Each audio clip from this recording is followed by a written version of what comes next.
जागली पहाट उठ शिंप सडा माऊले, जागली पहाट उठ शिंप सडा माऊले, दाराकडे वळली तुझ्या गौतमाची पाऊले, ईश्वर शांति दूत महामानव तथागत भगवान गौतम बुद्ध, परम पूज्य भारत रत्न ईश्वर रत्न डॉक्टर बाबासाहेब आंबेडकर, स्त्रियांचे जीवन उज्ज्वल करते महात्मा ज्योतिबा फुले या रत्नांना प्रथमतः अभिवादन करून आज महाउपासक दानशूर डॉक्टर प्राध्यापक सोनने सर, सोनने मॅडम आणि संपूर्ण सोनने परिवार या परिवारामध्ये आज पाली विभागाचा पाली भाषांचं या ऑफिसचं उद्घाटन, तसंच भिक्खू संघाला आजच्या दिवशी भोजनदान दान कर्म करून आज सोनने परिवाराने आजच्या दिवशी कुशल आणि पुण्यकर्म संपादन केलं.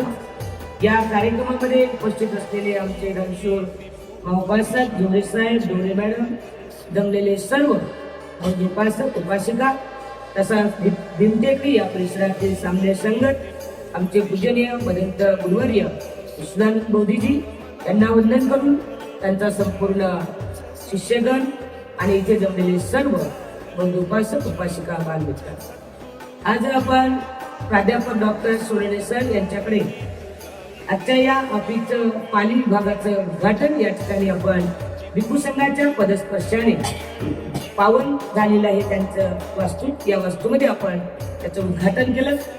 बुद्ध बाबासाहेबांचं पूजन करून भगवान बुद्धांनी बाबासाहेबांनी मानवी जीवन पवित्र आणि सुंदर बनण्यासाठी जो मध्यम मार्ग सांगितला, अर्थात त्रिशरणाचं पंचशील आपण या ठिकाणी ग्रहण केलं.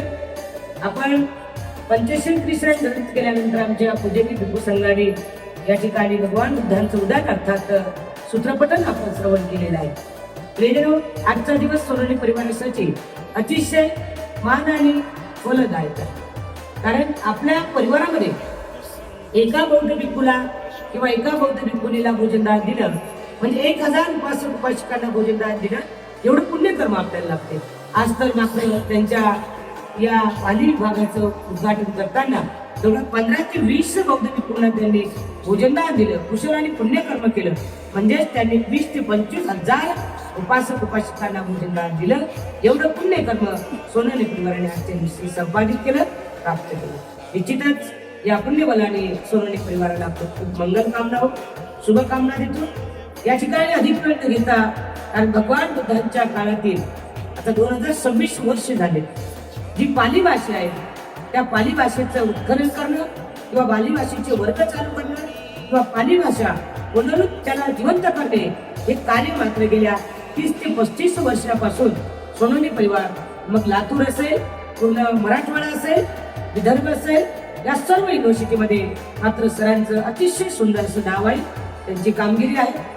आम्हाला अभिमान आहे की एक भिक्खू नसताना सुद्धा एक उपासक, एक संसारी व्यक्ती, पण व्यक्ती म्हणता येणार नाही, त्यांना महाउपासक म्हटलं जाईल, की त्यांनी आपल्या संसाराचा सांभाळ करून, कुटुंबाचा सांभाळ करून बुद्ध धर्मांची पाली भाषा जिवंत ठेवण्याचं काम गेल्या 30-35 वर्षापासून ते करतात.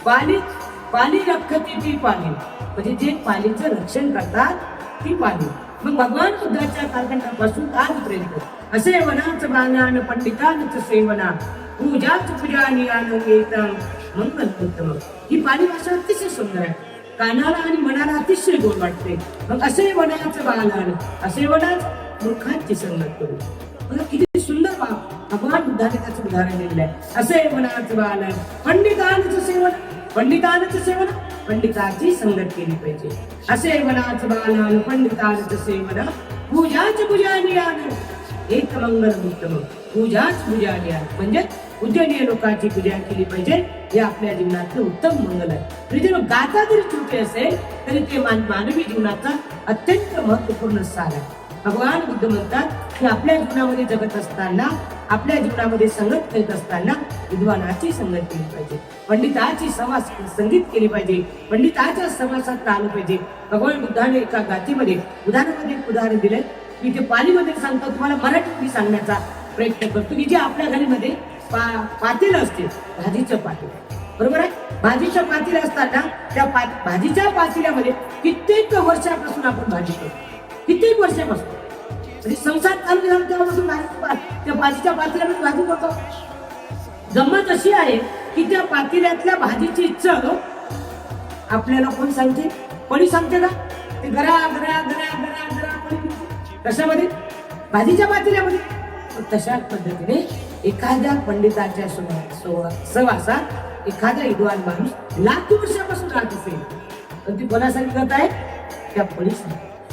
आणि मग एखाद्या शहाणे माणसा, एखाद्या विद्वान माणसासोबत, पंडितासोबत एखादा शहाणा माणूस काही सेकंद राहत असेल, जशा पद्धतीने स्वयंपाक करणारी व्यक्ती, स्वयंपाक करणारी लेडी त्या भाजीच्या पातेल्यात ती पडी गरा गरा फिरते आणि ती पडी इतक्या वर्षापासून त्या पातेल्यात राहते, भाजी फिरवते, पण तिला त्याची चव येत नाही. परंतु त्या क्षणी त्या पडीतली भाजी घेऊन त्या हातात टाकते. हातावर टाकल्यानंतर ती जीभ लावते. अशी जीभ लावल्यानंतर काही क्षणात त्या भाजीची चव ती पडी न सांगता ती जीभ सांगते. तशाच पद्धतीने एखाद्या विद्वानाच्या सहवासात शहाणा माणूस काही सेकंद राहिला तर त्या विद्वानाची चव सांगते. जशी ते जीभ एका सेकंदात खारट, तिखट, आंबट, गोड म्हणजे कशी झाली त्या भाजीची चव सांगते. आणि म्हणून भगवान बुद्ध म्हणतात की आपल्या जीवनात जगत असताना असे वनाच बालान पंडितानच सेवना पूजाच पूजानियान एतन मंगल उत्तम.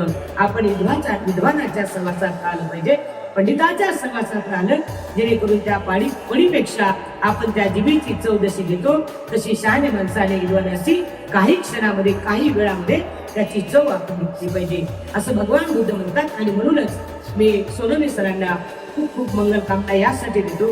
सरांना देत नाही तर मॅडमला पण देतो. कारण भगवान बुद्ध म्हणतात, बाबासाहेब म्हणतात, जिच्या हाती धम्माची दोरी ती जगाला उद्गारी. बाबासाहेबांनी देशातील महिलांना 33% आरक्षण दिले. आता 50% आरक्षण, बरोबर असं, आता 50% आरक्षण झालं. हे सर्व आरक्षण कोणाचं आहे? हे बाबासाहेबांचं. आणि म्हणून प्रत्येकाने आपल्या मुलावरती, आपल्या मुलीवरती एकच संस्कार घालायचा आहे की जेवण करत असताना त्यांना सांगायचं आहे की येणारा घास आणि येणारा श्वास त्याच्यावर फक्त आणि फक्त अधिकार बाबासाहेबांचा आहे. आणि ते जरी तेवढं जरी कळालं तरी मानवी जीवन आपलं सफल झालं असं म्हणण्यास काय हरकत नाही. कारण बाबासाहेबांनी जो धम्म दिला, तिसऱ्यांदा धम्मचक्र परिवर्तन झालं ते बाबासाहेबांच्या कालखंडात झालं. आणि म्हणून बाबासाहेबाला प्रत्येक क्षणी, प्रत्येक वेळी, प्रत्येक वेळी, प्रत्येक तास आणि प्रत्येक दिवशी आपण बाबासाहेबांना वंदन केलं पाहिजे की बाबा तुमच्या जन्मामुळे आमचा उद्धार झाला, बाबा तुमच्या जन्मामुळे आमचा उद्धार झाला. अन्यथा आम्ही काय केलं असतं? एखाद्या गोट्यावर जाऊन शेण काढून भाकर वाढ गमाड अशी मात्र आमची पाळी असते. आज आम्ही गाडी, माडी, घोडा आणि सर्वात आई साहेबांच्या गोष्टीमध्ये मग्न आहोत. तुझा धर्म जिथपर्यंत आम्हाला नेता येईल तिथपर्यंत नेण्याचा आम्ही प्रयत्न करतो.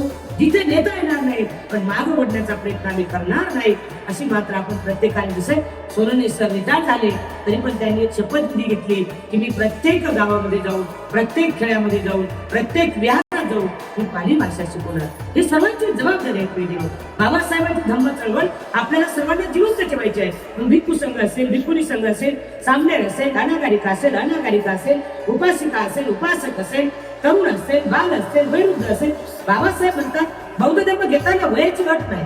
मग कशाची अट आहे? फक्त मनाची अट. मग मन कसं पाहिजे? म्हणून कुभंग माधव आमलो सेटा साच बडू पेन